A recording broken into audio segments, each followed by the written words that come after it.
So అది ఈ రోజు ఏపీ అసెంబ్లీలో కామినేని శ్రీనివాస్ కి అలాగే బాలకృష్ణకి మధ్య జరిగిన ఒక సంభాషణ కాస్త ఇప్పుడు ఎక్కడో అమెరికాలో ఉన్న చిరంజీవి వివరణ ఇచ్చుకునే వరకు వెళ్ళింది. ఆ స్థాయిలో మాటల మంటలు పేలాయి. అయితే బాలకృష్ణ ఈ అంశంపై చాలా హాట్ గా స్పందించినప్పటికీ చిరంజీవి మాత్రం చాలా కూల్ గా అసలు అక్కడ ఏం జరిగింది, ఆ రోజు మేము ఏం చేసాం, ఏం మాట్లాడాం, అలా మాట్లాడటం వల్ల ఇండస్ట్రీకి ఏం జరిగింది, ఆ రోజు తనతో ఎవరెవరు వచ్చి మాట్లాడారు, ఆ రోజు తను ఎవరితో మాట్లాడటానికి ప్రయత్నించాను, ఇలా ప్రతి విషయం కూడా పోసగుచ్చినట్లుగా ఈ పత్రికా ప్రకటనలో చిరంజీవి చెప్తున్న విషయం మనకు అర్థమవుతోంది. సో అసెంబ్లీలో బాలకృష్ణ వ్యాఖ్యలపై స్పందించారు చిరంజీవి.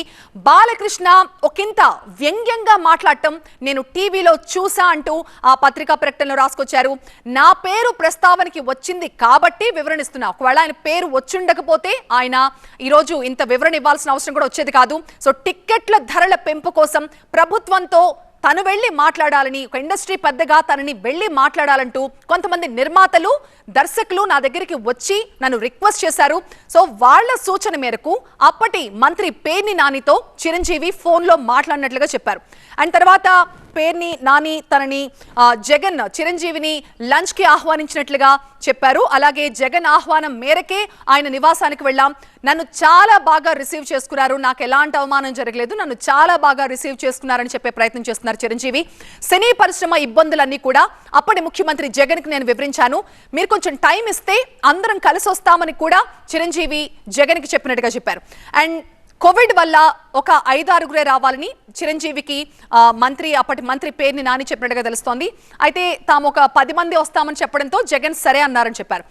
అదే టైంలో ఎవరైతే తన దగ్గరకు వచ్చి ఇలా ఇండస్ట్రీకి సంబంధించిన సమస్యల్ని ఏపీ సీఎం దృష్టికి తీసుకువెళ్ళని అడిగారో ఆ టైంలో వెళ్దాం అనుకున్న సమయంలో మేము బాలకృష్ణకి కూడా ఫోన్ చేశాము, ఆయన్ని కూడా ఒక ఇండస్ట్రీ పెద్దగా మేము భావించి ఆయనను కూడా తీసుకువెళ్దామని, అందరం కలిసి వెళ్దామని బాలకృష్ణను సంప్రదించేందుకు మేము ట్రై చేస్తే బాలకృష్ణ ఫోన్లోకి అందుబాటులోకి రాలేదు. ఈ విషయాన్ని కూడా చిరంజీవి ప్రస్తావించారు.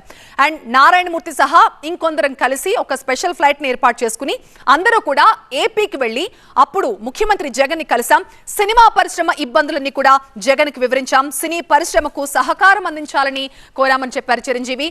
అండ్ నా చొరవ వల్లే టిక్కెట్ల ధరల పెంపుకు అప్పటి సీఎం అంగీకరించారు. అండ్ దీనికి సమావేశంలో ఎవరైతే తనతో పాటు ఉన్నారో వీళ్ళందరూ కూడా సాక్షులు అని చెప్పారు చిరంజీవి. ప్రభుత్వ నిర్ణయం వల్లే సినీ పరిశ్రమకి మేలు జరిగింది అని కూడా చెప్పారు.